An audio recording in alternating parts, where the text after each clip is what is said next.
Today we're sitting down with Juan Carlos Mendoza, who is the director of the Division of Environment, Climate, Rural Development and Social Inclusion at the International Fund for Agricultural Development, IFAD. He is responsible for coordinating IFAD strategies on building rural people's resilience to climate change while ensuring the active role of women, youth, and indigenous peoples in climate resilience and sustainability. So for this COP, you are here for the Agri-Food Systems Day. And we know that currently agri-food systems face a triple challenge. It's feeding the growing world and feeding it nutritiously while ensuring the livelihoods of farmers and everyone involved in food production, and at the same time doing it in a sustainable way. So for the first time, I know that this is not your first COP, but this is the first one that introduces action agenda alongside the negotiations track. And the Agri-Food Systems Day is part of that action agenda. So how do you see the role of this thematic day in solving the agri-food system challenges? Thank you very much, and I think it's very critical, and I think the unique role that the UNCCD COP is having on this topic this year is critical. And we really believe that issues linked to land bring together, in a sense, a broad range of the challenges that we have on agri-food systems. What's agri-food systems? And maybe sometimes I need to explain it. It's everything that involves the food production, processing, distribution, and consumption. And this is very critical on all aspects, because from climate change to loss of diversity to land degradation, all these three issues affect our food systems. Until now, we have focused primarily on issues of production, on increasing food production without necessarily thinking about the environmental impact that it may have and how we need to take action. For example, from the perspective of the UNCCD, when it comes to ensuring that we have healthy land that enables substantial or sustainable production. And we think that by bringing this into the convention as a key topic, it highlights the importance that land has to sustainable food systems. Okay. Before coming to IFAD, you have worked at UNCCD as the director of the global mechanism. So how do UNCCD and its global mechanism, how do we work with IFAD to address the challenges of sustainability in agri-food systems? I think we have great examples of if we think of the work that the global mechanism spearheaded on land degradation neutrality and the importance of having a multilateral environmental agreement as the UNCCD address issues of agri-food systems. I think we see this as an avenue to continue working together. Why? Because it gives the credibility and legitimacy that comes from this being discussed in a multilateral agreement context, and then what IFAD can do is to support financially and to incorporate it into the engagements that we have already with member states. Normally, we traditionally used to work primarily with ministries of agriculture, but obviously as sustainability and environmental issues become more important, this also allows us to engage more directly, for example, with many of the UNCCD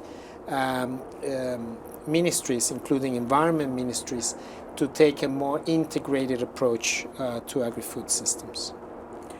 So this COP is the first summit of its magnitude happening in Saudi Arabia and in the Middle East, the first summit for land of this size.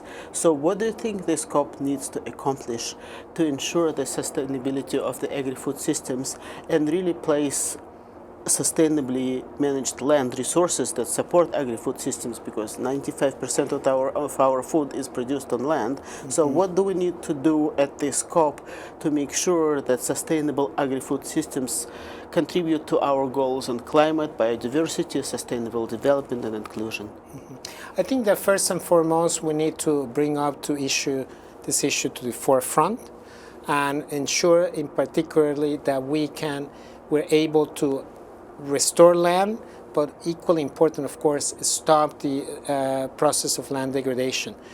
We think that we can feed the world perfectly well without necessarily expanding the agricultural frontier, without changing land use, but actually by restoring degraded land. That includes the productivity without necessarily having to rely, for example, on chemical fertilizers. We have the tools from techniques such as agroecology and agroforestry to feed all humanity with nutritious food while at the same time respecting the environment. And I think the avenue to do this is precisely addressing land degradation and doing land restoration in a way that provides value, not just from an environmental point of view, but for the rural communities that are producing the food that all of us consume. Okay, so your job in IFAD, it's focused on promoting the role of indigenous peoples, women, and youth in sustainably management land and in the future of land, in the sustainable future of land. So these specific groups, they're also among the most vulnerable to climate change and to desertification. So which events or what happens during the agri-food systems, which events specifically address these issues? Could you tell us a little more about that? They're the most vulnerable, but they're also key to the solution. So, for example, we're going to have an event looking at the role of women in sustainable food production and land restoration. We'll also be working with indigenous peoples on how they can and they are already bringing solutions to the table. For example, we have a very active work in IFAD with underutilized species of food, which are normally ones that indigenous peoples have intimate knowledge, and they are custodians of that knowledge. And I think by bringing back many of these food species that in many cases are much better adapted, for example, to climate change, that some of the crops that we have used later, that all this can be provide a very holistic solution to land degradation. I think the other group that we work with is youth, and what we've seen is that when we think in terms of youth and forced migration because of the certification, we feel that we have many solutions that bring both aspects together. We've done an analysis of changing agri-food systems, and we estimate that more than 125 million jobs for youth could be created in rural areas. And I think we are embarking on this journey, and I think this is some of the topics we will be highlighting during the Agri-Foods Day. Thank you so much for meeting with us, and we really look forward to the outcomes of the Agri-Food Systems Day. Thank you very much.